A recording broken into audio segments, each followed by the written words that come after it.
Ustedes están viendo el cronograma, sí. Bueno, Sí, bien. profesor. Sí, Bien. profesor. ¿Alguna pregunta sobre este cronograma en lo que respecta a los prácticos? Ahora voy con lo de los clínicos. No, profe, yo tengo una duda de qué textos leemos para la próxima de prácticos. O Ah, sea, bien, bien. Buena pregunta. Bueno, para la próxima de prácticos van a leer la conferencia 23 de Freud, las vías de formación de síntoma, así se llama. Van a leer la identificación, que es el capítulo 7 del libro de Freud también, Psicología de las masas y análisis del yo. ¿Sí? El capítulo 7 se llama la identificación, porque vamos a empezar a trabajar identificación histérica. Y van a leer un extracto de la interpretación de los sueños, que es un sueño con su interpretación de una paciente de Freud. A ver si hay algo más. De una paciente de Freud que se llama generalmente el sueño del salmón ahumado o sueño de la bella carnicera. Ese extracto de sueño, entonces, el capítulo 7 de la interpretación, el capítulo 7 de Psicología de las Masas, que se llama la identificación, y la conferencia 23, que es los caminos de formación del síntoma. Esos tres textos vamos a trabajar para la próxima, son breves, pero la conferencia 23 es muy complicada y muy enredada, así que nos va a llevar buena parte de la... Paren que les comparto. Nos va a llevar buena parte de la clase. Fíjense, son estos textos. Estos tres textos que estoy señalando. Profe, y para lo que sería taller, continuaríamos con lo que hoy no hagamos, que dijiste si llegamos al inconsciente o qué sería. No, vamos a ver hasta dónde lleguemos y ahí les digo qué leer, porque Dale. tenemos material diferente la clase que viene. ¿Alguna pregunta respecto del cronograma? Profe, una consulta sobre el parcial. Cuando vos decís que es sincrónico, ¿quiere decir Sí. que vamos a estar así como con vos a través No, del no. Meet?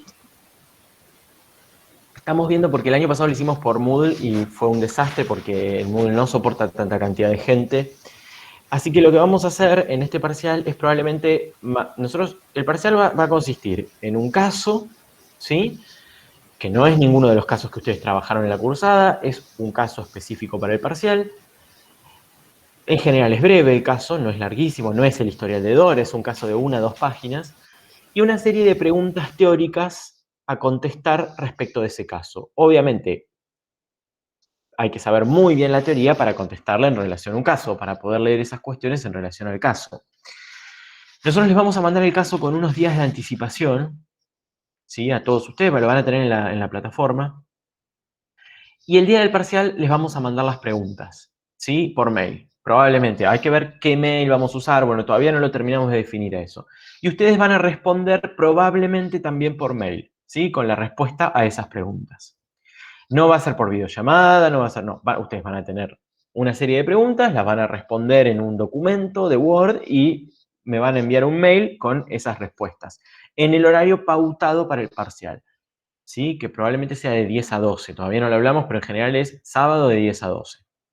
Todo esto el día 10 de julio. ¿Sí? Obviamente el recuperatorio va a quedar para después de las vacaciones. Y por lo tanto la devolución del parcial, la corrección y todo eso también quede para después de las vacaciones. ¿Alguna pregunta respecto del cronograma de prácticos? ¿Cómo hacemos con el informe? ¿Se mantiene la fecha? Bueno, ahí vamos. Eso es taller. Por eso, prácticos entonces no. Pasemos a la cuestión del taller. Nosotros en el taller estamos acá.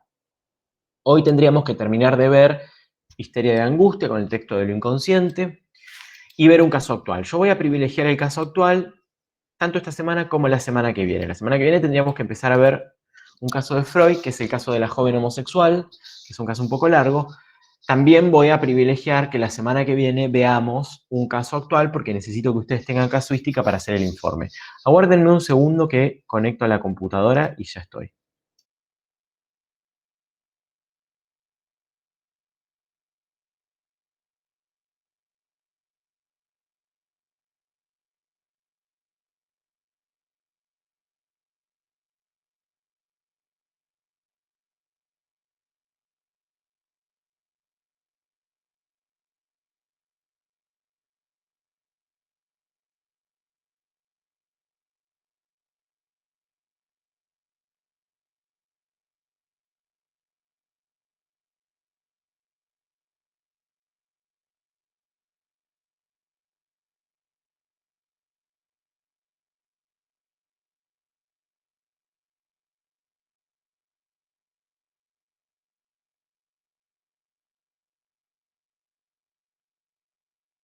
Profe, si está hablando, está silenciado.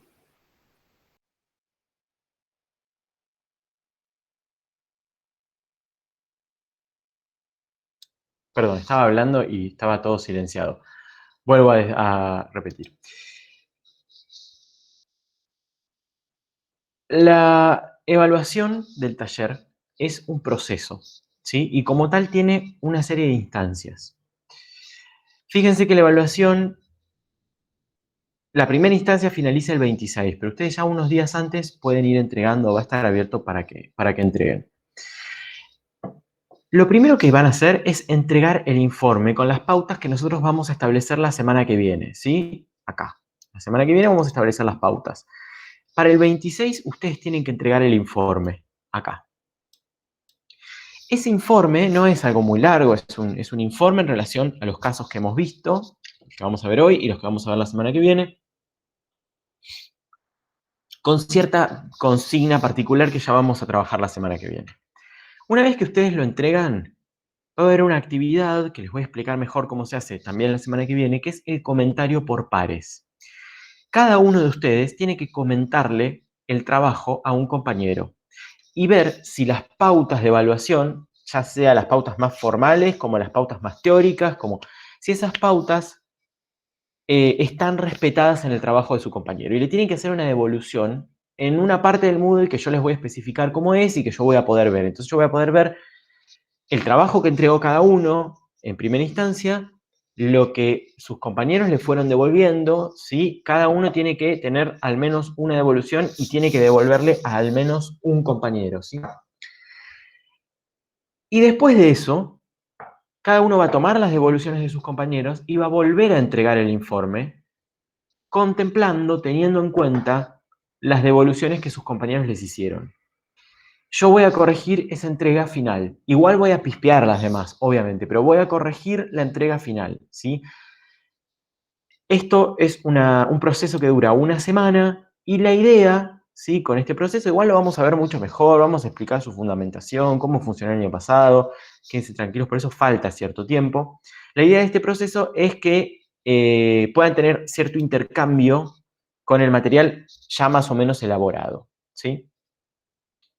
La entrega final, entonces, es el 3 de julio. O sea, el proceso comienza el 26, si quieren, comienza antes, cuando ustedes entregan, hacen una preentrega del informe y finaliza el 3 de julio. Esta semana, ¿sí? Lo único que van a tener que hacer en toda esta semana es hacerle un comentario, leer el trabajo de un compañero, hacerle un comentario y después incluir las modificaciones que los compañeros les hayan hecho a ustedes. Nada más. El informe ya va a estar escrito para ese momento, ¿sí? Entonces no se asusten de que se superponga mucho con el parcial, porque en realidad va a estar escrito ya y después tienen una semana entera para estudiar además, lo que les falta estudiar para el parcial. No se preocupen mucho, pero el informe es una actividad relativamente sencilla, ¿sí? Sí vayan estudiando para el parcial porque es un montón de cosas, ¿sí? Y bueno, y la lectura, que el parcial sea la lectura de un caso, implica entonces una complejidad mayor que los parciales a los que ustedes venían acostumbrados. Porque no solo tienen que saber los conceptos, tienen que saber leerlos en un caso. Y eso implica cierta complejidad. ¿Alguna pregunta? Profe, ¿el informe es individual? Es individual, sí. Es individual, pero está esta actividad del comentario por pares. Y yo voy a evaluar los comentarios que ustedes les hagan a los compañeros. Y eso es parte de la evaluación. Yo voy a evaluar todo el proceso. Bueno, vamos a la clase que teníamos que Profe, terminar hoy. antes, Sí. perdón, yo tengo una duda. Dijo que entraba angustia en el parcial. Oh. Perdón, se me tildó la computadora y no pude escucharte bien. ¿Me repetís la pregunta? Dijo que entraba angustia en el parcial. Sí, Eso, entra angustia en el parcial. O sea, lo que pero estamos angustia, trabajando ahora. el Sí. práctico de angustia o lo que venimos trabajando en el taller. El práctico de angustia es lo que venimos trabajando en el taller, más algo que se va a sumar en las próximas clases al espacio del práctico. Ah, buenísimo. Todo eso conforma el TP de angustia. Así que el TP de angustia también entra. Sería psiquiatría, bueno, TP1, psiquiatría, histeria y angustia. Eso es lo que entra en este parcial. excluyan histeria en Lacan. Eso no entra en este parcial. Todo lo que es Lacan lo vamos a dejar para el segundo cuatrimestre. ¿Cómo vienen con las clases de Lacan? Complicado. O sea, las clases bien, la lectura es complicada. Las clases bien, la lectura complicada. Bueno. Profe, hablando de eso, no sé si usted puede decirlo, pero los audios, hasta donde yo me fijé, de la segunda clase no estaban. O sea, no sé si los compañeros lo encontraron después. Ya, ¿Vos sabés? sí, ahora ¿Lo están. pusieron? Ah, Ok. sí. Gracias. Subió la mayoría de las clases, creo. Listo, gracias. Ah, bien. Yo no veo lo mismo que ustedes ven en la parte de Lacan, ¿sí? Veo otras cosas, veo toda la actividad con un montón de cosas. Entonces, no les podría decir qué bien, qué hay para ustedes y qué no todavía. Pero bueno, yo sé que Julia lo está subiendo, se está encargando de eso. Las clases son por audio, entonces. ¿No hay encuentros sincrónicos de Lacan? No. Sí, hay encuentros sincrónicos los viernes. Ah, perfecto. Y Bueno, después bueno. ya igual deja los audios para quienes no pueden asistir. Ah, genial, genial que hay encuentros sincrónicos. Bueno, buenísimo. Eso es una mejora respecto del año pasado, que no había encuentros sincrónicos de Lacan. Está muy bien que haya este año, porque para mí es es algo que necesita ser transmitido en un cara a cara. Digamos, no, si no, no se entiende mucho. Bueno, vamos a la clase de hoy, ¿sí? Nosotros tenemos para hoy que terminar este cuadro que Freud nos estaba describiendo, porque es un texto básicamente descriptivo, y que él había llamado neurosis de angustia, pero que nada tenía que ver con la neurosis como la veníamos trabajando nosotros, es decir, con un retorno de lo reprimido, con todo eso no estaba.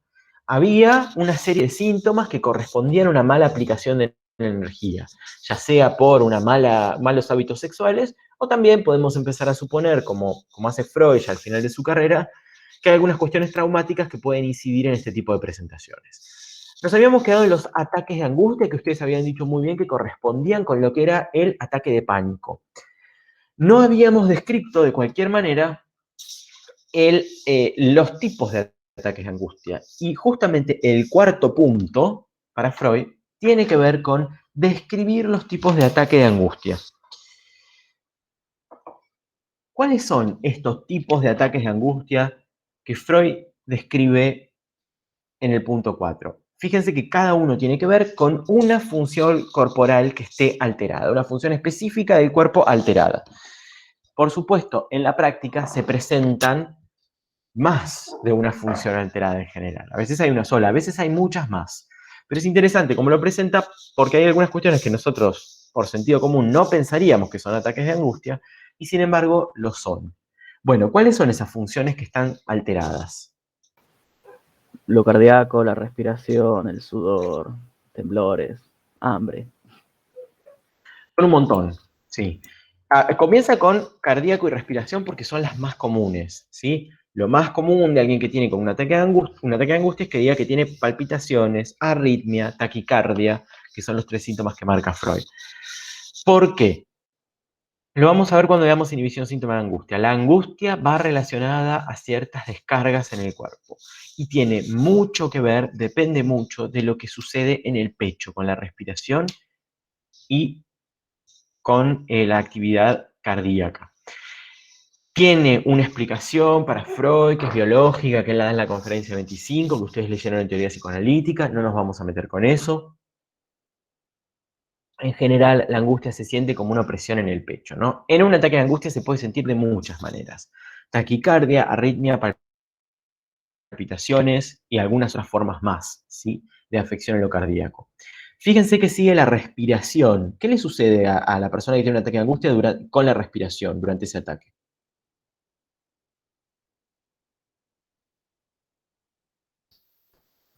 ¿Siente que le falta?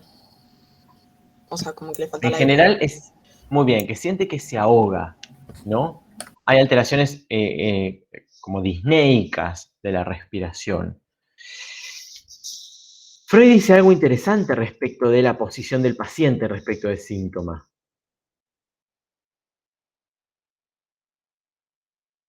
No siempre el paciente piensa que esto es angustia. Esto es muy común, sobre todo con la actividad cardíaca. Hay muchos pacientes que dicen, yo tenía problemas en el corazón, pensaba que me iba a morir, que estaba teniendo un infarto, hasta que fui al médico y el médico me dijo que era un ataque de pánico. ¿sí? Eso lo van a escuchar mucho en la clínica. Que los médicos les derivan pacientes que se presentan con un montón de síntomas físicos, pero que los médicos deducen que no responde a ninguna etiología orgánica. Muchas veces entonces, lo que puede parecer una cuestión meramente física, una enfermedad del corazón o de la respiración, es en realidad una manifestación de la angustia. Es decir, que subjetivamente parece que no se vive como angustia en sí, se vive como una alteración corporal. Disnea, ataques parecidos al asma, ¿sí? Muchas otras veces no, muchas otras veces los pacientes lo reconocen como angustia. Bueno, vieron que hay otras manifestaciones como oleadas de sudor, temblores y estremecimientos, que dice que es muy fácil confundir con ataques histéricos. Fíjense que todo esto es fácil confundir con ataques histéricos. O con histeria, podemos decir. La disnea nos hace acordar un poco a Dora. Los temblores podrían ser algo parecido a las convulsiones de la histeroepilepsia. ¿Y cuál es el punto, uno de los puntos en que nosotros nos podemos agarrar para hacer una cuestión diferencial?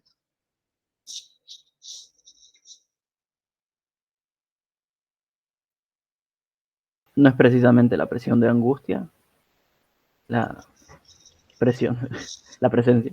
Sí, igual es cierto que la histeria tiene una bella indiferencia, ¿no? Que le impide comprometerse mucho con sus síntomas y no parece que sufriera, no parece. Y es cierto que no se presenta en general angustiado, pero pueden aparecer casos de histeria donde haya angustia también.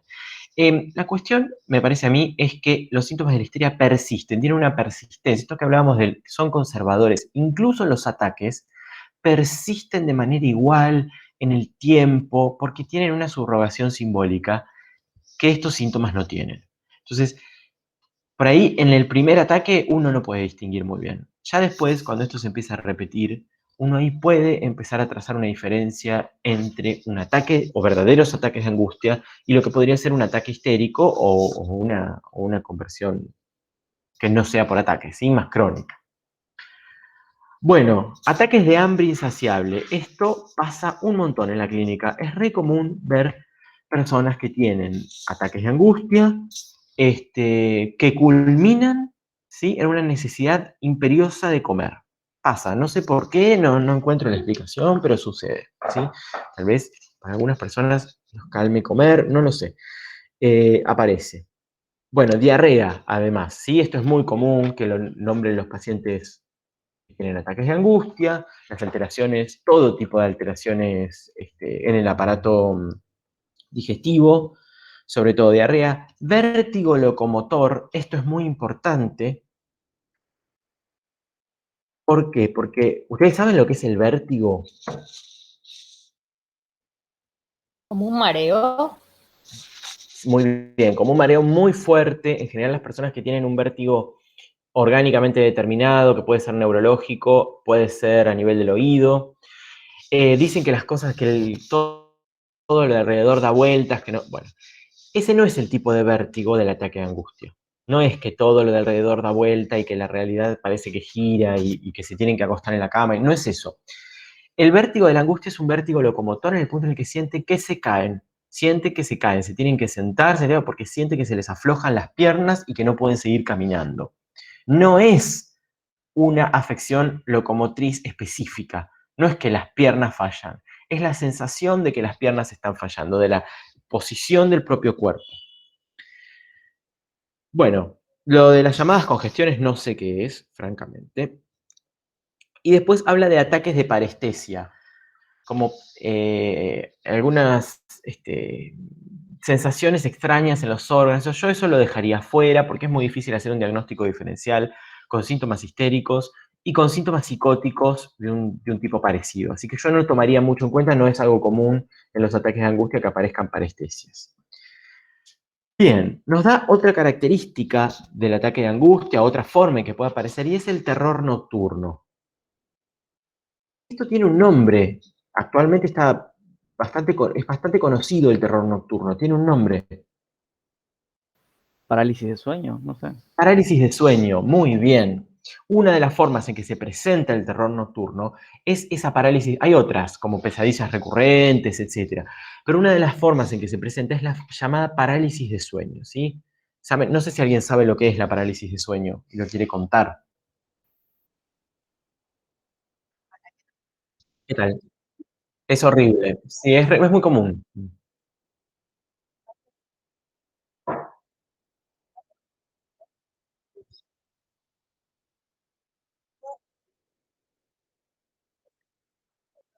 Claro.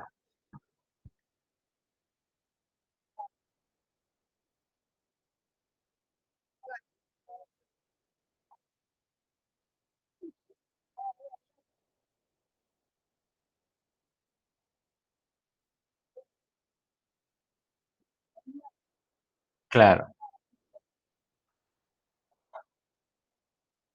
Es un sueño, exactamente. Es un sueño que va acompañado de un tipo de alucinaciones que se llaman hipnopómpicas, que se dan en el contexto de sueño.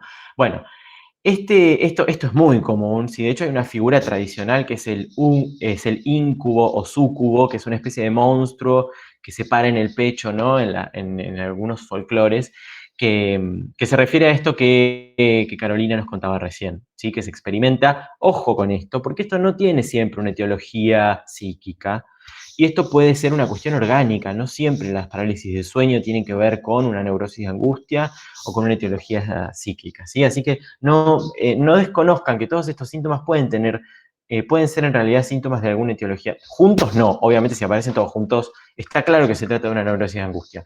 Ahora, si aparecen así sueltitos, solos, una sola vez, bueno, si ustedes reciben un paciente con eso, préstenle atención, puede ser otra cosa, ¿sí? Disnea, sudor, angustia, pesadillas, todo eso puede ser parte del terror nocturno, la parálisis del sueño también, ¿sí? Es la angustia manifestándose en el sueño, ya no durante la noche o en todo lo que acompaña el dormir, sino en el sueño mismo. Fíjense lo que decía Carolina, que ella lo sentía en el sueño, se despertó después, ¿sí? Y no es exactamente una pesadilla eso, no tiene la forma de una pesadilla. Bueno, en el apartado 6, en el punto 6 vuelve a hablar del vértigo, Freud, justamente para hacer esta distinción. ¿Por qué? Porque el vértigo no solo se presenta en los ataques de angustia, el vértigo se puede presentar como un síntoma un poco más crónico. No sé, ¿me escuchan? ¿Me escucharon? Sí, Sí, sí. Sí, se Entró mi escucha. computadora, no sé por qué. Bien, entonces le decía, el vértigo puede presentarse como algo más crónico, ¿sí? Puede ser personas que padezcan del vértigo en general y no en el curso de un ataque, que padezcan del vértigo en general. Ahora, hay que hacer algunas cuestiones de diagnóstico diferencial ahí con un vértigo orgánicamente determinado y con un vértigo histérico, ¿sí? Es decir, con un vértigo conversivo. Este es un malestar específico, dice Freud, acompañado de sensaciones de que el piso oscila, las piernas desfallecen, imposible mantenerse en pie. Siempre está vinculado eh, siempre está vinculado a las piernas o a la cuestión de la posición, de poder mantenerse erguido o de poder caminar. Otros tipos de vértigo no corresponden a la neurosis de angustia.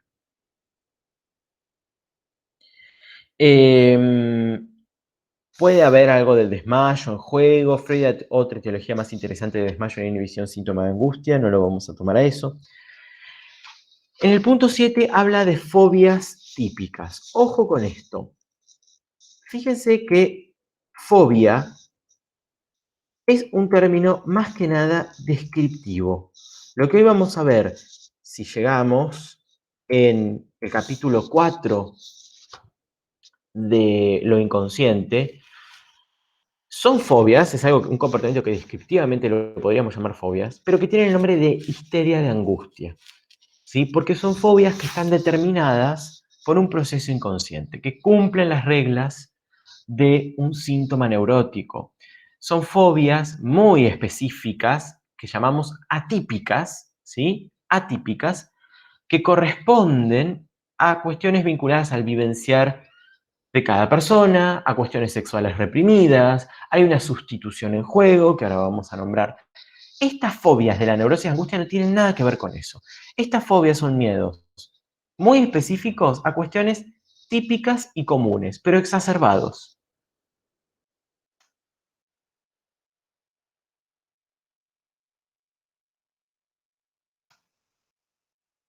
¿Cuáles son esas cuestiones comunes? Freud las nombra, ¿sí? Freud nombra cuáles pueden ser estos miedos. Amenazas fisiológicas comunes. A ver si lo encuentro. Serpientes, tormenta, oscuridad, sabandijas, hiperescrupulosidad moral, manía de duda. Bueno, ese segundo grupo no lo tomen, pero sí los primeros. Oscuridad, serpientes, tormenta, etc. Pueden ser miedos exagerados, ¿sí? A esas cuestiones propios de la neurosis de angustia. Cuando la neurosis de angustia se soluciona, esos miedos se van. Las fobias atípicas, que son las fobias neuróticas, que son las fobias que cumplen con la característica de ser un síntoma neurótico, esas fobias son muy difíciles de remover porque son síntomas neuróticos, justamente, y hoy aprendimos por qué un síntoma neurótico era tan difícil de remover, ¿sí? Pero no es este el caso. Acá estamos entonces con miedos comunes. Hay uno de esos miedos muy particular que nombra Freud, que es la agorafobia. No sé si saben lo que es la agorafobia.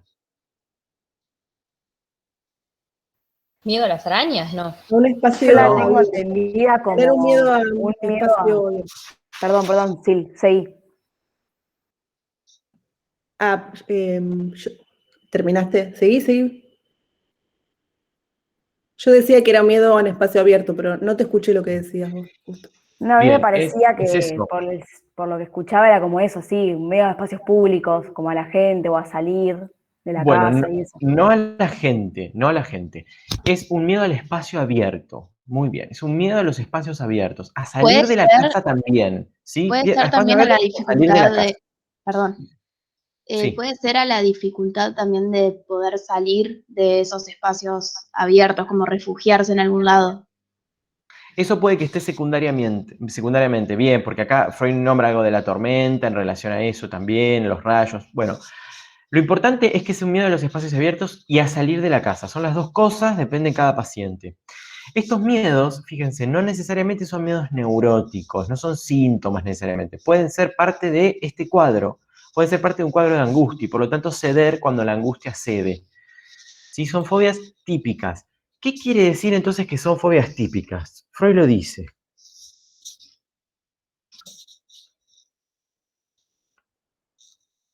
El afecto es monótono, dice Freud. Siempre está angustiado. Van a ver que el afecto de las fobias neuróticas es un poco más complejo. No está solo la angustia, hay otras cosas. Hay una serie de evitaciones muy complejas también. Pero lo importante que dice Freud, estoy en la página 97, es lo siguiente. No provienen de representaciones reprimidas. El análisis psicológico se revela no susceptible de ulterior reducción. No es atacable mediante psicoterapia. Porque no está en juego el mecanismo de sustitución. Es decir, lo que hoy nosotros vamos a ver de la construcción de las fobias en la historia de angustia no es lo mismo que estas fobias. Estas fobias son miedos exagerados y nada más. No están vinculados a nada inconsciente reprimido. No hay sustitución de una cosa por la otra, todo eso no está. ¿Sí? Son miedos exagerados por el cuadro de angustia en general. Tengan en cuenta eso, entonces. No todo lo que aparece como fobias en la clínica responde a algo inconsciente reprimido. No tiene que ir uno muy rápidamente a hacer al paciente asociar o mezclar uno con interpretaciones. A veces, ciertos miedos nos pueden estar hablando de un cuadro de angustia como este, ¿sí? Que no responde ¿se acuerdan que no tiene mecanismo psíquico? Que no responde a la presencia de la represión. Bien, Juan, acá vamos. Agustina pone que hay una película, esto de la agorafobia, que se llama Detrás de la ventana, donde la protagonista es una psicóloga y dice que está en Netflix. Bien. Bueno, la podríamos agregar a las recomendaciones de películas, no la vi. La protagonista es una psicóloga, ¿no? Igual no quiero ver algo que lo protagonice un psicólogo. Es como ver cosas de hospitales, es como... Basta. Profe, una pregunta. Sí. Capaz que no tiene que ver con lo nuestro, o sí, pero siento que, no sé. Una situación en la que, bueno, una fobia típica, perfecto, no es, digamos, abordable por la psicoterapia, pero si lo aqueja al paciente que te va a consultar, por ejemplo, o sea, hay igual trabajo para hacer? ¿Cómo? Bueno, muy bien, está muy buena la pregunta. No es, obviamente esto lo van a seguir explorando en clínica de adultos, pero no es la situación, fíjense que Freud en 1894 lo único que hacía con su psicoterapia era desentrañar la represión en juego en los síntomas histéricos, ¿sí? Obviamente, si uno va directamente a interpretar, eso no va a funcionar. Hay otras cosas que uno puede hacer con los pacientes que están presentando este tipo de cuadros en el tratamiento, que no es interpretar, ¿sí? Hay toda una serie de cosas que uno puede hacer que no son interpretar, ¿sí? Puede escuchar de cierta manera, puede señalar algunas cosas, se pueden hacer un montón de cosas en la clínica con estos cuadros. Eso no significa que puedan ser interpretados. Sí pueden llevar a que a partir de ello se construye, y lo vamos a ver recién al final de año, esto con un texto que se llama Introducción del Narcisismo, se construya una neurosis obsesiva, una neurosis histérica, una histeria de angustia, ¿sí? Estas presentaciones pueden llevar a que se construya un síntoma, ¿sí? Pero el síntoma acá no está presente, lo que aparece es angustia. Bien, en el punto número 8, ustedes tienen esta descripción de lo que puede suceder en la actividad digestiva.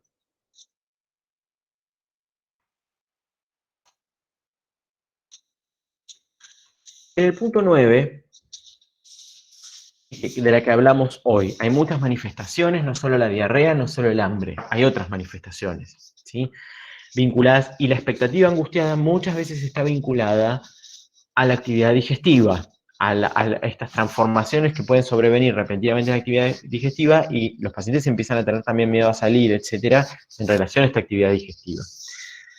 En el punto 9, Freud habla de parestesias. Acá muchísimo cuidado, este es un punto muy cuidadoso. Nosotros sabemos que las parestesias que se suceden en el tiempo, que tienen un origen psíquico, en general constituyen, síntomas histéricos, ¿sí? Freud, vieron que hace un intento, bueno, voy a prender la luz, espérenme un minuto.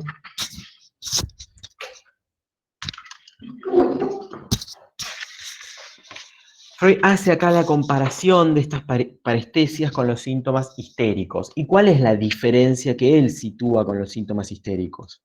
Con las parestesias histéricas.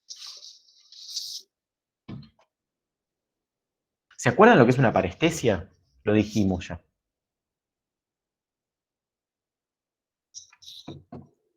Es una alteración de la sensación.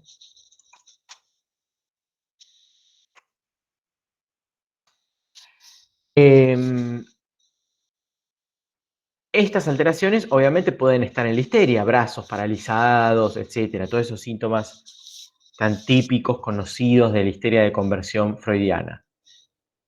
Ahora bien, hay una diferencia entre los síntomas histéricos y estas parestesias. Más allá de la diferencia teórica, de que obviamente unos están con mecanismo psíquico, determinados de manera inconsciente, y estos no. Pero descriptivamente, ¿cuál es la diferencia? Dice Que son atípicas y cambiantes, puede ser. Dice algo así. Bien.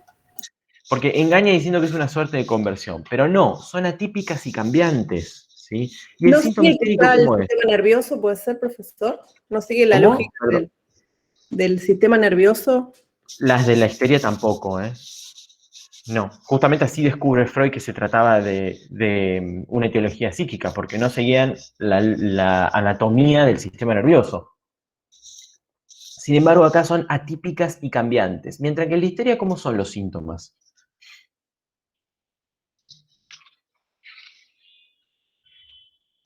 Conservadores, recuerden eso, los síntomas de la histeria son conservadores. Cuesta tanto hacer un síntoma que no va a cambiar de un día para el otro, ¿sí? En la histeria son conservadores y uno puede hacer un diagnóstico diferencial, ¿sí? de estas parestesias. Juan, acá no se trataría de síntomas. Acá fuerte de conversión en un momento. Ah. ¿Perdón? No, que acá no se trataría, digamos, del síntoma, como podemos pensar con un mecanismo, ¿no? Diferente. Exacto. El de las neurosis. Son manifestaciones de la angustia, no son síntomas. Angustia y síntoma son dos cosas distintas. Están relacionadas, pero son dos cosas distintas. Eso es un poco la idea de este texto. Profe, hablamos de sí. síntomas conservadores. hablemos de conservadores en cierto periodo de tiempo, ¿no? Porque ponele, en Dora se presentan diversos síntomas. Sí. O sea, que como que van por la tos, por la respiración, por Se diferentes... presentan diversas manifestaciones. Sí, No todas tienen la característica de síntoma, bien, ¿no? Habíamos dicho al principio, están los signos de la enfermedad, pero no todos tienen la característica de ser un síntoma en el sentido freudiano. bien. Síntoma neurótico en el sentido freudiano. Entonces, Freud dice, puede haber una suerte de conversión a los músculos reumáticos. Gran número de los llamados reumáticos, estoy en la página 99, padecen de neurosis de angustia. ¿Por qué? Porque se acrecienta la sensibilidad de los dolores. Esto tiene un nombre actualmente. Tal vez ustedes lo hayan escuchado. Profe, Fibromialgia. Fibromialgia, muy bien, fibromialgia. La fibromialgia es una alteración de la sensación vinculada al dolor, ¿sí? En los músculos, sobre todo en los músculos reumáticos, que no parece tener origen orgánico, que los médicos no encuentran su origen orgánico y le causa a la persona muchísimo dolor. Freud dice que este tipo de parestesias, ¿sí? La sensación exacerbada de dolor es una parestesia. Este tipo de parestesias, ¿sí? Pueden ser parte de un cuadro de neurosis de angustia. Por lo tanto, esas presentaciones fibromiálgicas que muchas veces vienen a nuestro consultorio, en general se las piensa como histerias muchas veces, pero habría que ser un poco más cautelosos y empezar a ver si no se trata de manifestaciones de la angustia, las manifestaciones de la fibromialgia. Sí. tengo una duda. Con esto de conservador, entonces tendría que pensarlo como que tienen el carácter de síntoma, a diferencia de las manifestaciones de angustia. ¿Cómo sería? Como que son No entiendo síntomas. no- Claro, porque vos decías como que hay que diferenciar, como la manifestación de angustia no necesariamente es un síntoma. Entonces, lo conservador del síntoma en la histeria tendría sí o sí el carácter de síntoma. O sea, o no sé, medio que me confundí con eso. es que no entiendo la pregunta. En la histeria nosotros tenemos un síntoma con todas las características del síntoma que hoy vimos, sobre todo que depende del mecanismo psíquico y que se conserva a lo largo del tiempo, ¿no? Se le van sumando sentidos, va cambiando, pero es conservador. Acá tenemos manifestaciones de la angustia. Eso no es un síntoma en el sentido de Freud, no es un síntoma neurótico. Son manifestaciones de la angustia. La angustia no es un síntoma. ¿La angustia qué es? Ustedes lo vieron en teoría psicoanalítica. Sí, no tenía que ver con Algo no energía ligado. libre. ¿Qué es un síntoma? Hay una palabra, la angustia, perdón. ¿Qué es la angustia? Energía libre. La angustia es un afecto. Es algo que se siente. Esa es la definición que da Freud. La angustia es un afecto, es algo que se siente. El síntoma no es un afecto. El síntoma es mucho más complejo en su composición. Todas estas características que nosotros vimos ahora dependen de este afecto de la angustia. Son subsidiarias de este afecto de la angustia. No tienen nada que ver con un síntoma neurótico. El síntoma neurótico es otra cosa, es el retorno de lo reprimido. Hay satisfacción sexual. Acá en ninguna de estos puntos hay satisfacción sexual. En ninguno de estos puntos hay un compromiso entre lo reprimido y lo represor. En ninguno de estos puntos hay un retorno de lo reprimido. No hay nada de eso, ¿sí? Son manifestaciones de un afecto que es la angustia, que es, como dijeron recién, energía libremente flotante. Muy bien. El síntoma no es eso, no hay nada libremente flotante en el síntoma. Al contrario, está todo agarradísimo de ciertas representaciones vinculadas al inconsciente. Por eso no se modifica, no se mueve, no cambia. ¿Sí? ¿Se entiende esto, Camila? ¿Entendés esta distinción? Sí, ahora sí. Gracias. ¿Queda más claro ahora? ¿Sí? Lo que hoy nosotros vimos con histeria está del lado del síntoma. Estas son manifestaciones que quedan del lado de la angustia. La angustia se puede relacionar con algunos síntomas neuróticos y ahora vamos a ver cómo, pero no son lo mismo. ¿Sí? ¿Queda claro eso? Sí, gracias. Bien, es re importante porque es lo que tenemos que ver en lo que tenemos que ver en este práctico, ¿sí? Bueno, hasta acá llega en el punto 10 de Freud es la relación entre lo crónico y lo agudo. Léanlo, no aporta nada que no hayamos dicho. Bien, hasta acá lo que tenemos que ver con este cuadro de neurosis de angustia. Pese a que nombre la palabra neurosis, y eso es lo confuso, no tiene las características de la neurosis que nosotros hemos estado investigando. No responde a un mecanismo psíquico, ¿no? A lo único que responde es a la etiología sexual, ¿sí? Por eso Freud lo llama neurosis igual, pero responde solo a la etiología sexual. No hay una defensa en juego, no hay un mecanismo de formación de síntomas, no hay síntomas. Pero presten atención que este tipo de manifestaciones puede presentarse, como decía Freud, de manera mixta con una neurosis. Ustedes pueden tener un caso de histeria que tenga síntomas histéricos, verdaderos síntomas, y que además presente alguna de estas manifestaciones. Ustedes pueden tener un caso de neurosis obsesiva de la misma manera, ¿sí? Se puede presentar de manera mixta. Entonces, uno de los trabajos en la clínica es ver cuáles de los fenómenos responden a una manifestación sintomática y cuáles responden a una manifestación de la angustia. Por eso yo les traje hoy una entrevista que tiene mucho que ver con esto, que apunta justamente a hacer esa distinción. Obviamente lo de lo inconsciente me parece que lo vamos a tener que dejar para la próxima, ¿sí? No vamos a llegar. Es más importante que veamos la entrevista. Como siempre que vemos una entrevista, les pido que estén atentos, registren lo que yo estoy diciendo, los dichos de la paciente en este caso. Esperen que voy a terminar de poner la asistencia. Espero que todos hayan puesto su asistencia.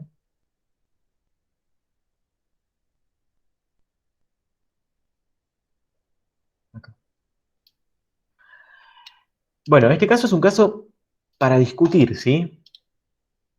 No es un caso donde esté cerrado ni yo tenga muy claro qué es lo que está sucediendo con esta paciente. Se los leo, regístrenlo. Obviamente es con estos casos que ustedes tienen que hacer el informe, así que espero que los hayan estado copiando.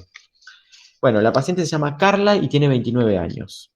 Es empleada doméstica y tiene 2 hijos de 5 y de 13 años y actualmente está embarazada. En el momento en que consulta, está embarazada. Bueno, yo le pregunto entonces por qué vino y dice, vine porque me agarra angustia. El año pasado también me pasaba, antes del embarazo. Me agarraba susto, me ponía dura, no quería hablar con nadie, ni caminar. Susto. Se pone dura, no quiere hablar con nadie, no quiere caminar. No quería ni prender el televisor. Tenía miedo. Yo le pregunto cómo está ahora y dice, se me pasó, pero estoy angustiada. Se me pasó el año pasado antes del embarazo. Yo le pregunto entonces cuándo empezó a pasar esto y dice que comenzó el año pasado, cuando el papá de su hijo, de 13 años, se lo llevó. Hasta el día de hoy no lo veo. Sé que está con el papá, pero no sé dónde. Con todo este tema de la justicia, dice. No sé ahí qué habrá querido decir o si la alumna que transcribió justo no copió. Le pregunto entonces cómo son estos episodios de angustia.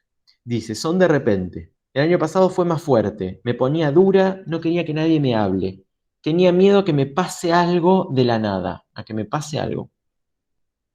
Duraba minutos porque pensaba que era de la cabeza. Después de la tensión y el llanto se me pasaba. En noviembre o diciembre del año anterior, ya no lo tenía y me volvió a agarrar a los 3 meses del embarazo. Desde que me empezó a pasar, no quiero ni ver a mis amigas. Me cuesta salir, me encerré.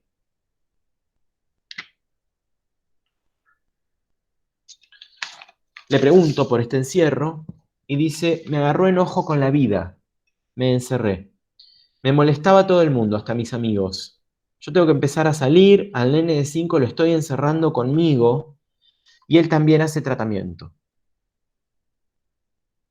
Desde hace 2 meses está en tratamiento por iniciativa mía, tratamiento psicológico se refiere. Entonces yo le pregunto si ella alguna vez hizo tratamiento. Y dice que no, que es la primera vez. Una amiga me pasó el número, llamé porque así no soy yo. No quiero sentirme así. Le pregunto cómo era ella.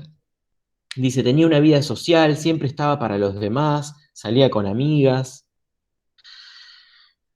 Ahí le pregunto un poco por el episodio en el que la expareja se lleva a su hijo. Dice, él nunca se hizo cargo del nene, solo tenía contacto con los abuelos.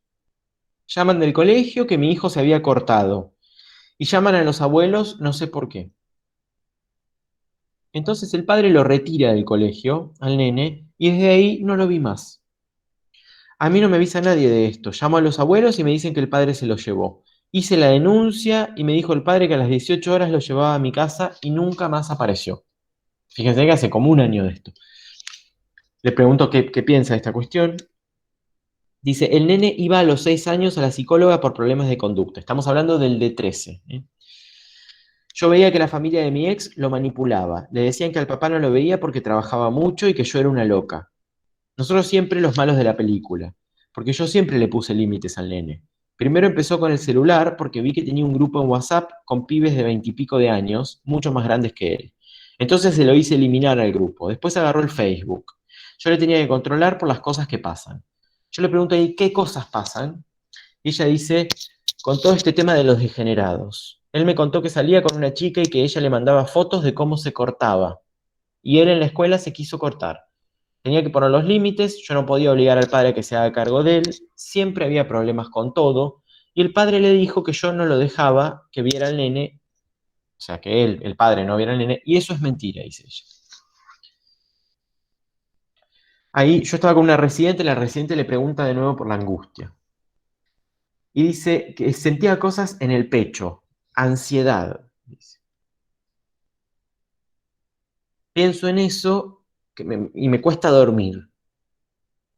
En otros momentos le pregunto yo, ¿estás bien? Y dice, sí, pero me agarra miedo a caerme, dolores de cabeza. Ayer fui a lo de una amiga y no paraba de hablar, y le dije que no quería que hable más. ¿Y de qué te hablaba tu amiga? Le pregunta la residente. Me contaba de un chico, hablaba gritando, yo cuando gritan me agarra angustia. Los gritos me alteran, antes no me alteraban, dice, pero ahora me alteran. Ahí hay una pregunta que no queda registrada. Ella dice, a veces mi pareja me habla tanto de un tema que no lo quiero escuchar más. Ella está en pareja actualmente, con otra persona. Le preguntamos si le pasa con alguien más y dice, no, no salgo, solo con mi pareja. Yo tengo un carácter que me enojo por todo. Empiezo las puteadas. Hay cosas que me alteran más de lo normal. Cualquier cosa que le pueda pasar a una persona, yo lo exagero. Bueno, yo le pregunto si cualquier cosa y dice, sí, que estén las cosas fuera de lugar, el orden. ¿Qué es lo excesivo? Le pregunto yo. Y ella dice, me agarran nervios. Yo no tuve una buena vida. De chica fui maltratada por mi padrastro. Viví en un ambiente de violencia en la infancia. Yo le pregunto hasta cuándo sucedió esto y dice, mi mamá se separa de él cuando yo tenía 11 años. Yo me fui de mi casa porque me zamarreó. A los 15 fui mamá y a los 13 me fui de las manos con mi padrastro. Dice que se separaron 2 veces los padres, por eso estos 2 momentos diferentes. El padrastro y la madre, digo. ¿Cómo fue la violencia? Le pregunto yo. Mi padrastro bajó, me empezó a gritar delante de una amiga, me quiso levantar la mano y me fui. Mi mamá lo conoció cuando yo tenía 1 año. Le preguntamos por el papá y ella dice, brilla por su ausencia. Lo conozco y todo, pero no tengo relación. Yo voy a los cumpleaños de mis hermanos y es un ole y chao. Yo sé que es mi papá y nada más. Entonces le preguntamos si hay alguna relación o cómo es que ahora le pasa esto, ¿no? Si hay alguna relación con esto que ella cuenta en la infancia, qué piensa ella y lo que le sucede ahora. Dice, con lo del nene me empecé a reprimir. Antes me pasaba algo y enseguida salía a pelear. Lo de mi nene fue un golpe que me dejó aplacada. Con el papá de mi nene desde los 15 a los 16 nos matábamos a palos. Siempre era de hacer quilombo yo. A los 17 ya me lo quiso sacar al nene, pero la justicia... A los 7, perdón, a los 7. Ya me lo quiso sacar al nene, pero la justicia no tenía pruebas de nada. Me hicieron el examen psicotécnico y se lo negaron. O sea, le niegan la tenencia del hijo al padre. hace unos 6 años. ¿Por qué te sentís aplacada?, le preguntamos. Y dice, habré crecido, madurado, no puedo solucionar todo en la vida siendo quilombo, no puedo decir lo de siempre como antes. ¿Cómo era tu modo de solucionar las cosas?, le preguntamos. Era impulsiva. Cuando quise formar pareja con el papá de mi otro nene, quise revertir la situación, pero terminó siendo igual. Le preguntamos si con las dos parejas tuvo relaciones violentas, dice que sí. Yo soy una persona que quiero agarrar todas las piñas. Le preguntamos que por qué cree que ella es así, y dice que porque vivió en un ambiente de violencia. Con mi pareja actual es diferente. Él no discute, no falta el respeto, es todo hablar. Con el papá de mi primer nene yo me tenía que hacer responsable de todo. Con mi segunda pareja él estuvo preso 2 años y yo me tenía que quedar acá, limpiando, cocinando, haciendo todo. Yo no quiero repetir la misma historia, quiero estar bien con mi familia. Yo le pregunto cómo cree que puede ensayar un modo distinto de solucionar todo esto. Dice, mi pareja es muy diferente. El que me contuvo fue él todo el tiempo. Siempre busca calmarme cuando me agarra angustia. Siempre busca calmarla. No me invade. Espera que se me pase, me calma. Yo le pregunto si la angustia le pasa estando sola, estando con él, y dice que de las dos maneras. Ahí le pedimos que salga a la sala de espera, conversamos entre nosotros y la volvemos a llamar. Bueno, le pregunto si vino acompañada, que es una de las preguntas que está en la ficha de admisión.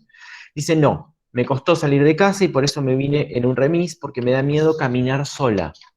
Me da miedo caminar sola. Le preguntamos por qué y dice, a los 18 años tuve un intento de abuso en la calle. Le pregunto entonces si desde ese momento tiene miedo y dice que sí.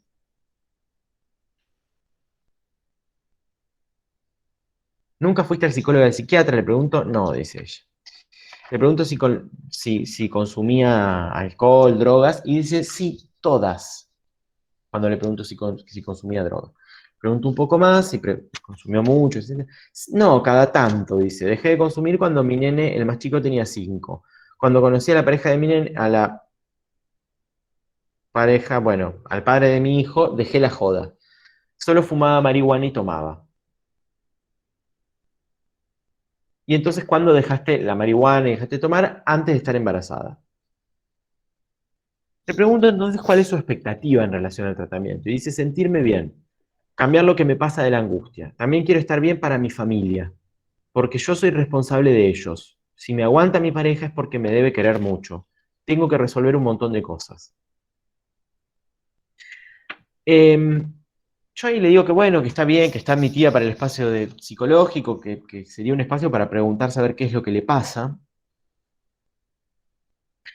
¿Qué le parece a ella? Y dice, a eso vengo, a buscar un espacio y que me ayuden a resolver cosas que yo no puedo. También con mis hijos, porque soy muy protectora y me cuesta poner límites. Mi nene más grande durmió hasta los 8 años conmigo. O sea, el que ahora tiene 13, que está con el papá, hasta los 8 años durmió con ella. Yo le pregunté por qué y se me da cosa, pobrecito, está solo.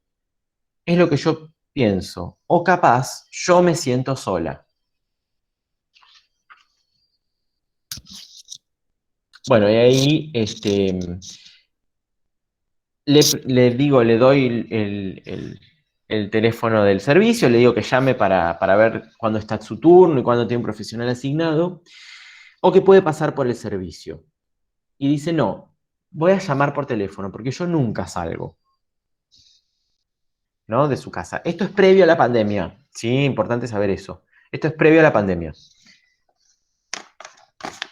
O sea, ni se hablaba de un tratamiento telefónico, nada de eso, ya tenía que ir al hospital. Bueno, ¿qué piensan de este caso?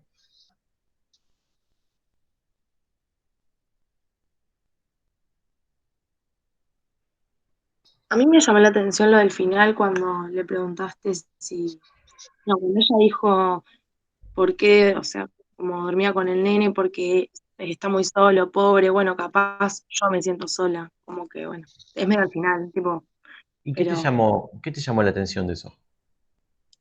y que en realidad tal vez ella creía que estaba sobreprotegiendo al hijo para, no sé, porque sentía que estaba sola, pero capaz en realidad era ella la que se sentía sola y necesitaba la compañía del hijo.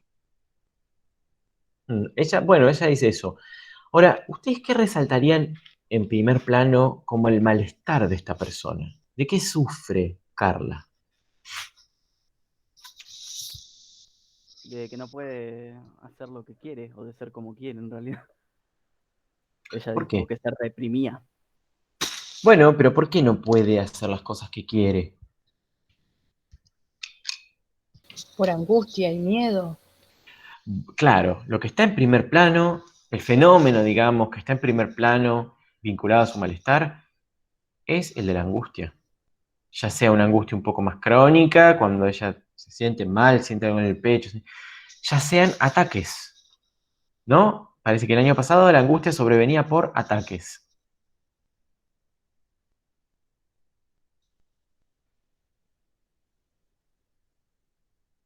¿Qué ¿Cómo, más? Porque hay más profe, cosas. Sí. ¿cómo entendemos porque ella habla de todo lo que ella cuenta, aparecen las manifestaciones de la angustia que nosotros hoy vimos en la clase, pero luego este síntoma del miedo a caminar sola desde los 18, o sea que se mantuvo mucho tiempo y que por un lado, visto desde una visión, digamos, común y corriente, uno dice, tiene lógica, porque si le pasó algo así, o sea, eso es lo que no logro como en mi cabeza hacer que cuadre. Bien, muy bien. Vos decís, hay un cuadro de angustia con ciertos fenómenos que lo estudiamos recién, que parece que más o menos se cumplen, ¿no? Pero además nos llama mucho la atención que ella tiene miedo a salir a la calle a partir de un abuso a los 18 años. No andamos en eso. No sabemos a qué nos puede llevar eso, ¿sí? Pero podemos hacer algunas hipótesis. Es un síntoma, podemos decir, es un síntoma, es una manifestación muy conservadora esta, ¿sí? Porque está desde los 18 años, hace mucho tiempo que tiene lo mismo. No parece ser parte del cuadro que está teniendo ahora, de hecho este cuadro empieza hace no tanto tiempo. Profe, por eso Pero ella yo... sufrió abusos cuando fue chica por parte del padrastro, abuso psicológico o físico también que lo No manifestó. dice eso, ¿eh? Ella dice que sufrió violencia. Ah, violencia. Violencia, dice ella. Ella dice que no pone en relación la palabra abuso sexual, este abuso en la calle, con lo que sufrió en la infancia. No hace una relación con eso ella, ¿sí? Teniendo en cuenta la aparición de este síntoma, ¿qué podemos decir? ¿A qué puede responder este síntoma? ¿Se refiere a qué cuadro podríamos relacionarlo? ¿Qué piensan? Sí. Se me ocurre un poquito con lo de lo inconsciente. Bueno, hay algo de eso que todavía no lo vimos. Puede ser. Puede ser que sea un síntoma neurótico. ¿Por qué no? ¿No? Puede ser que sea un síntoma neurótico, hace mucho tiempo que está. Puede ser una manifestación angustiosa de larga data de lo que fue un fenómeno un poco traumático también. ¿No? No sabemos en realidad. Pero fíjense que en todo este cuadro de angustia hay algunos elementos que tienen otra temporalidad y que remiten no a la nada, como el cuadro de angustia, que no remite a la nada. Vieron que no remite a nada, ¿no? Ella no puede hablar del hijo, pero hay otro elemento que remite a una cuestión sexual, ¿sí? Y que si nosotros hubiéramos seguido preguntando, tal vez nos hubiera dado más asociaciones, tal vez no, tal vez se hubiera cortado ahí, no lo sabemos, no tenemos una sola entrevista. Pero fíjense que hay distintas cosas que van apareciendo en el caso. Están las manifestaciones de angustia más típicas de lo que es este cuadro de angustia que dijo Freud, y hay otras que podrían ser sintomáticas. ¿Sí? Podrían ser sintomáticas, no lo sabemos. Podrían ser sintomáticas. Hay algunas cuestiones ligadas a su biografía, hay cuestiones ligadas a sus vivencias. Ella también habla mucho de lo infantil, es cierto, no lo pone en relación con lo que le sucede de la angustia exactamente, no, pero aparece algo de la infancia violenta, ¿no? Lo de la violencia nos queda un poco aislado también, nos sorprende un poco, no encaja con lo demás. Es un caso donde las cosas no encastran, por eso un poco también yo lo traje al caso, lo propuse, porque es un caso donde no nos encajan las cuestiones y nos damos cuenta que una entrevista es muy poco para poder establecer un síntoma neurótico, para poder decir, bueno, es una paciente que tiene una neurosis de angustia y además una histeria de angustia, por ejemplo. ¿Podría ser una cuestión fóbica a salir? bueno, hay una posición muy marcada en evitar el contacto con los demás, evitar estar en la calle, evitar, ¿no? Vamos a ver ahora por qué la fobia conlleva una evitación. Pero no podemos decir, no podemos terminar de concluir. El trabajo que ustedes tienen que hacer con estos casos es ese, ir señalando los elementos, sobre todo lo que no cierra. Porque lo que cierra, medio que ya lo sabemos, lo vimos en la clase, ¿sí? Pero lo interesante es lo que no cierra. Fíjense que si ustedes tuvieran que presentar a esta paciente, presentarían todos los síntomas, como hizo Freud con Dora, y los pondrían en dos clases distintas, como hizo Juliana recién, ¿no? Los que comienzan hace cierto tiempo y parecen ligados a una cuestión de angustia, los describirían, etc. Y otros que empiezan antes, mucho antes, que no parece que respondieran exactamente a esa coyuntura de la angustia y que nos quedan como un enigma. Podrían responder a una cuestión neurótica, podría ser que no también, ¿no? Esta es una forma de presentar el malestar en los relatos, ¿sí? En el caso de Carla, tendría que estar presentado más o menos de esta manera el malestar. Cuando decimos malestar, es lo que le molesta al paciente. Síntomas, angustia, inhibición, violencia, lo que sea que se presente como molestando al paciente, como algo molesto y que se quiere sacar de encima. En este caso, ustedes podrían nombrar la angustia como ataques, ¿sí? Y está toda la fenomenología que nos da Carla, que es muy interesante. Pero lo que queda ahí es un punto que podría estar vinculado con su biografía, que es este miedo a salir, y que aparece en todo el material. Vieron que está desde en las posibilidades de hacer tratamiento, hasta en las posibilidades de salir a buscar a su hijo, hasta todo el material está plagado de esta dificultad, este impedimento para poder salir. Su relación con los demás, todo. Pero viene de los 18 años, y no es algo que ella suelte inmediatamente, ¿vieron? No dice la primera vez que dice que no puede salir, no dice que viene de los 18 años. Lo dice después cuando uno le hace una pregunta específica. Bueno, eso hay que registrarlo en un relato. Yo lo que le voy a pedir es a cualquiera que haga un relato de este caso para la próxima clase. Un relato donde estén consignadas bien toda la descripción del malestar, ciertas preguntas en relación a eso, ¿sí? Los relatos tienen que tener preguntas. La relación con el pedido, qué es lo que viene a pedir. Fíjense que es una paciente que sorteó el problema de su vida, que es salir a la calle para poder venir a vernos. O sea que imagínense que hay algo de la demanda que es muy fuerte, hay un pedido que es muy fuerte acá. ¿Y por dónde creen ustedes que podrían ver una cuestión transferencial? ¿En qué sentido, profe, tiene que haber preguntas? O sea, ¿las preguntas que hicieron ustedes o las preguntas que nos surgen a nosotros? Las preguntas que surgieron recién. Por ejemplo, ¿en qué consiste esto que empieza a los 18 años y que permanece hasta hoy? ¿Sí? ¿A qué responde? ¿Puede ser un síntoma? ¿O a qué puede responder? ¿Es lo mismo que el otro cuadro? ¿No es lo mismo que el otro cuadro? ¿Cómo se explica que empiece en un momento distinto? Bueno, esas son algunas de las preguntas. Guadalupe, creo que querés hablar, ¿no? No te escuchamos. Sí, estaba silenciada. No, que me parece que está bueno esto de poder preguntarlo, ¿no? Que incluso en el armado de un caso, las preguntas son muy importantes cuando uno va a supervisar. También son importantes las preguntas. Era eso, ¿no? Bien, bueno, exacto. Los casos se arman también alrededor de las preguntas. Fíjense que es esta pregunta de Juliana la que hace que nosotros de repente ordenemos los elementos. Entonces, el relato se va a ordenar por las preguntas, así como el relato de Freud, de la señora P, se ordenaba por el poder mostrar la teoría de la defensa. En este caso, nosotros ordenamos el relato por las preguntas que nos hacemos en relación a los síntomas. Obviamente que son preguntas guiadas por el material teórico. Desde algún lado nos preguntamos, si no supusiéramos el inconsciente no nos preguntaríamos nada de esto.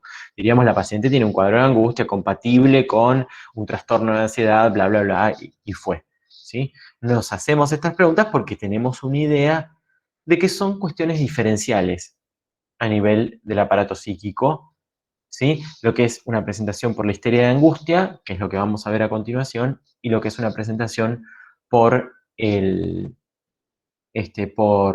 por una neurosis de angustia. Bueno, ¿a quién le gustaría hacer el relato centrándose en el malestar, en la demanda? Y fíjense que hay una puntita para pensar la transferencia. Tal vez la encuentren, tal vez no. Hay Yo una lo puedo puntita intentar, para pensar. si quieres. Bueno, bueno, hacelo. Me gustaría que alguien más lo haga también, porque Nazareno participa mucho, yo sé por dónde va en su recorrido formativo, y hay mucha gente que está desaparecida en democracia en esta clase, ¿no? Así que podrían empezar a aparecer.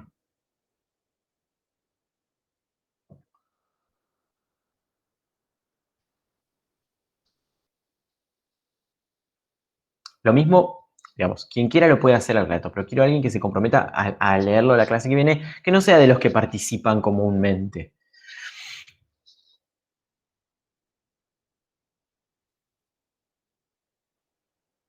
O me pueden dar el placer de elegirlo a mí también, al azar, por lista, ¿no?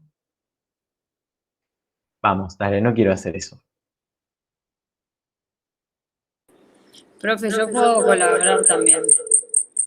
Bueno, Guadalupe, bien. Pero vos, Guadalupe, participás bastante en las clases. Sí, pero me serviría también, o sea, no sé si estoy en condiciones de hacerlo, puedo ayudar.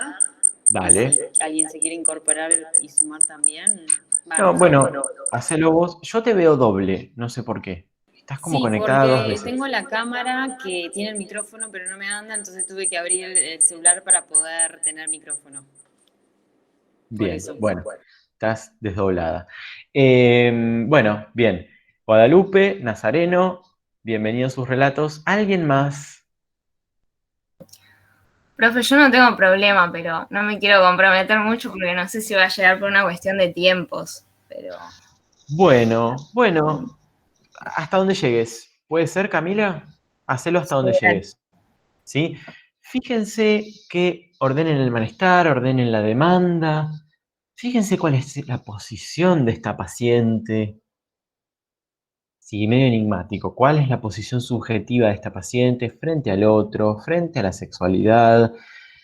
¿Qué es lo que ella hace con los problemas? ¿Cómo enfrenta la vida? ¿Sí?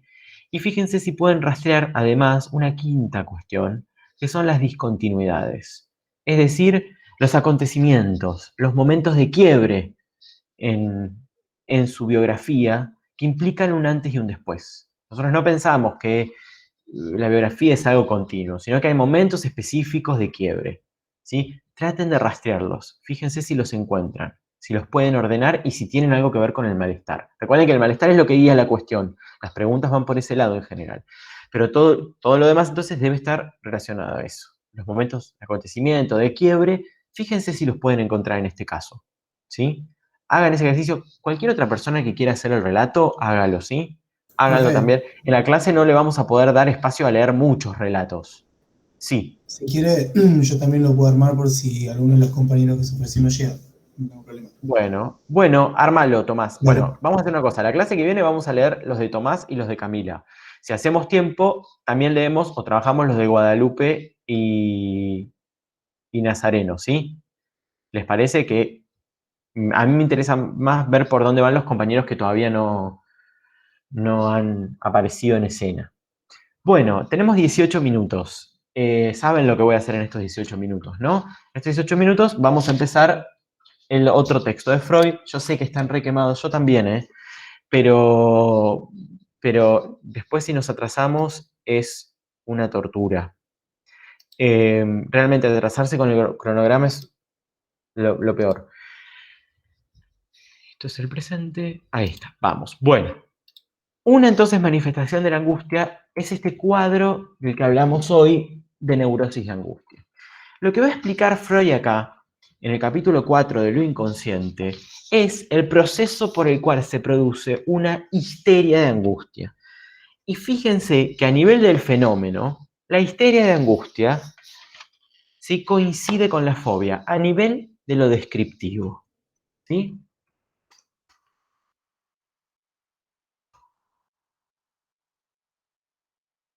¿Qué quiere decir a nivel de lo descriptivo? ¿Qué piensan ustedes que es una fobia? Como la manifestación más, o sea, descriptivo, la manifestación más directa, la fijación sobre respecto a cosa que le genera miedo. Miedo, ¿Tiene que bien. ver con el miedo frente a un objeto determinado? O sea, Muy bien. tiene objeto. Miedo frente a un objeto determinado. Muy bien. No es la angustia de los ataques de angustia, no es la expectativa angustiada, no, es tenerle miedo a un objeto. Y vieron que algunas de estas fobias pueden aparecer en los cuadros de angustia, con objetos comunes, pero es el miedo frente a un objeto. Hay algo más en la fobia, para que sea una fobia descriptivamente. Hay algo más que el miedo. Si no, sería solo miedo. Como una parálisis o algo así, como imposibilidad de... Muy bien. Una serie de acciones para evitar el encuentro con ese objeto. Es decir, una serie de inhibiciones. Imposibilidad, parálisis, evitaciones, ¿sí? El fóbico no solo tiene miedo a algo específico, su vida está vinculada a evitar el encuentro con eso. Las inhibiciones son eso, evitaciones. Evitar el encuentro con ese objeto específico. Eso también es parte del cuadro de la fobia. Ahora, no todas las fobias responden a la misma etiología. Descriptivamente pueden ser lo mismo. Ya vimos que había algunas fobias típicas que respondían a una etiología que tenía que ver con la ausencia de mecanismo psíquico. Hay otras fobias, ¿sí?, que son atípicas, que responden a un mecanismo psíquico y que pueden ser pensadas como síntomas neuróticos, que son las que vamos a trabajar ahora. Y hay otras fobias que son atípicas y que no responden a un mecanismo psíquico en juego, que no responden por lo menos a un síntoma neurótico. ¿Por qué? Porque también puede haber fobias en la psicosis. Cuando llegue el momento de ver psicosis, vamos a ver que algo de eso puede estar también. Miedo frente a un objeto determinado y las inhibiciones pueden ser parte del cuadro de la psicosis. Entonces, hay que tener mucho cuidado con lo que aparece como fobias en la clínica. Nosotros no nos alcanza con que descriptivamente haya un miedo frente a un objeto y inhibiciones. Tenemos que ver a qué responde eso en el aparato psíquico. ¿Cuál es la etiología? ¿Cuál es la patogenia de eso? ¿Cómo está conformado? Es lo que nos dice verdaderamente frente a qué cuadro estamos. Ahora vamos a ver este cuadro que es la histeria de angustia, que lo vamos a sacar de este texto complejísimo de Freud, que es lo inconsciente, como todos los textos de la metapsicología, es muy complejo. Vamos a ir a reducir un poco esta complejidad, francamente. Lo que quiere decir Freud es lo siguiente, y fíjense que ha cambiado un poco la teoría respecto de qué afecciones resultan consecuencia de la represión. Entonces tenemos que la represión, ¿sí?, o que la neurosis como tal. ¿Cómo llama Freud en este momento a las neurosis que dependen de la represión? Ya no las llama más neurosis de defensa. ¿Qué nombre les da?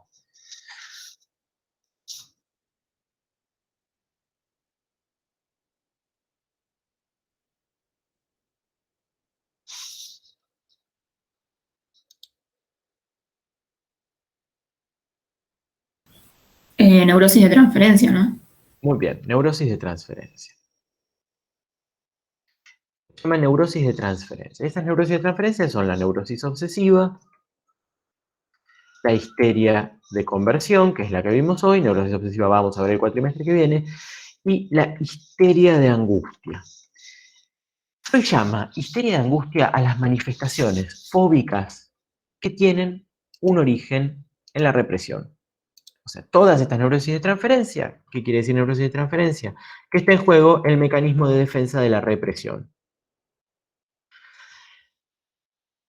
Obviamente, se reprime de la misma manera, con algunas diferencias sutiles, pero se reprime de la misma manera, pero lo reprimido retorna de manera distinta. ¿Se acuerdan que hoy dijimos?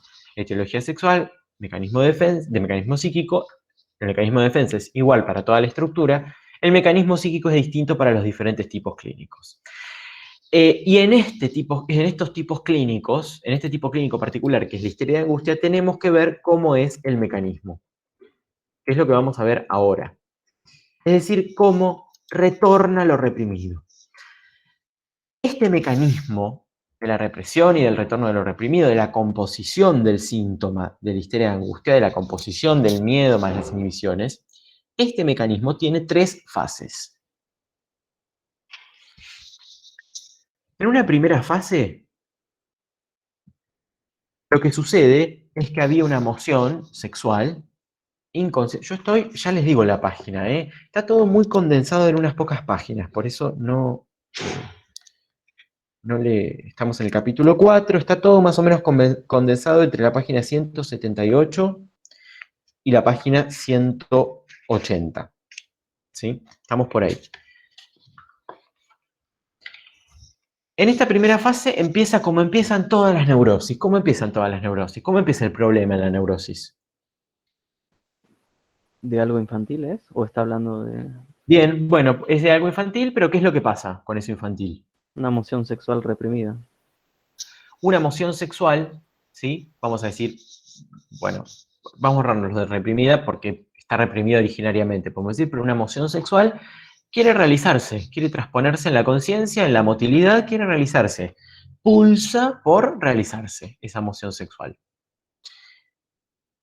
Bueno, ¿y qué hace ahí el aparato psíquico de un neurótico? Digamos, los neuróticos huyen. ¿Cómo huyen? Con la represión. ¿Cómo opera esta represión?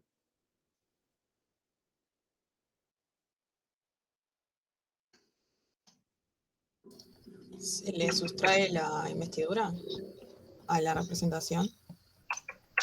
Se le sustrae la investidura, muy bien. Se divorcia, dice Freud, la energía psíquica o la libido o el afecto a la investidura, como le quieran llamar, de la representación, ¿no? Se divorcian.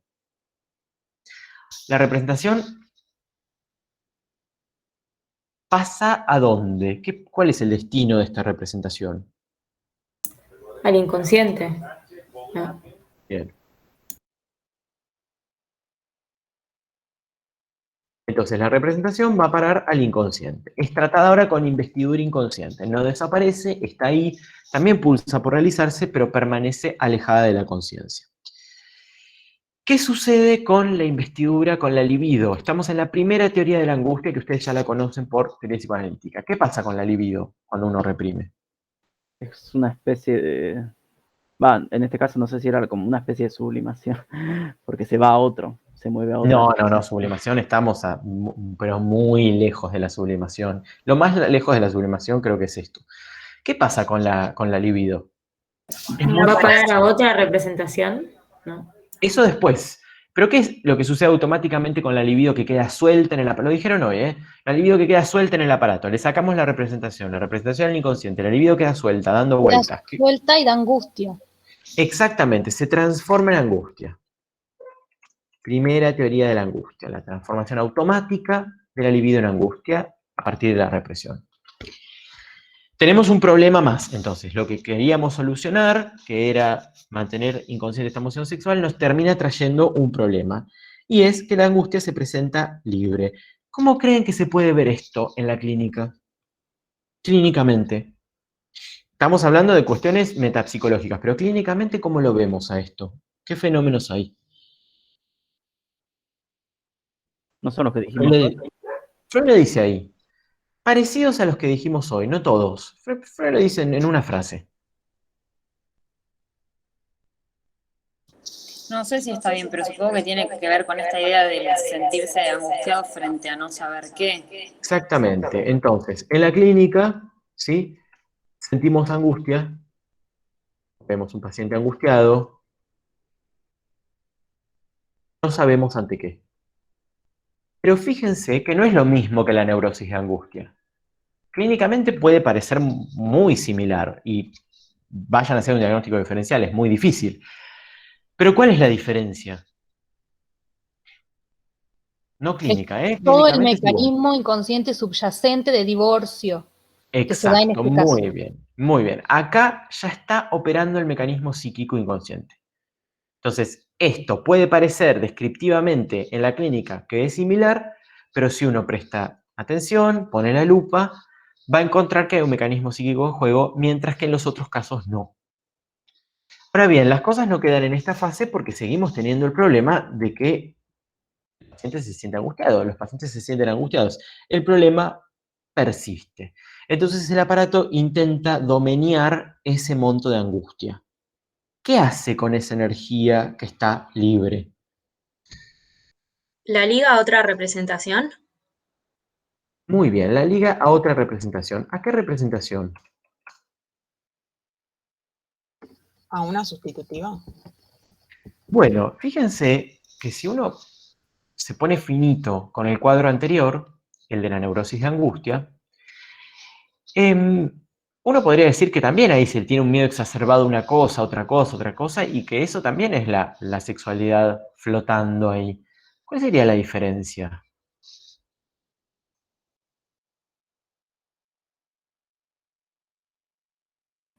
No entendí la pregunta, profe, perdón. ¿Puede repetir? Sí. En el primer cuadro, ¿sí? Nosotros también podríamos decir que están estas fobias típicas, o sea, este miedo exagerado, está la expectativa angustiada, no se tiene miedo directo a la sexualidad, se tiene miedo a otras cosas. ¿Por qué esas no son representaciones sustitutivas? Y esta sí. ¿Qué tiene que tener esta representación de característica para que sea sustitutiva? ¿Un nexo con la original? Exacto, un nexo asociativo con lo original. En los casos de neurosis de angustia, aparece la sexualidad casi como física y eso se transforma en ciertos miedos, cierta expectativa angustiada, cierto impacto en el aparato.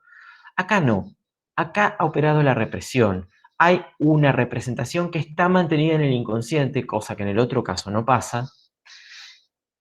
Y esta representación sustitutiva está en nexo directo, en conexión directa, trabada por la represión, pero en conexión directa con lo inconsciente. Conexión con la representación inconsciente. Habíamos reprimido en el primer paso, en el primer momento.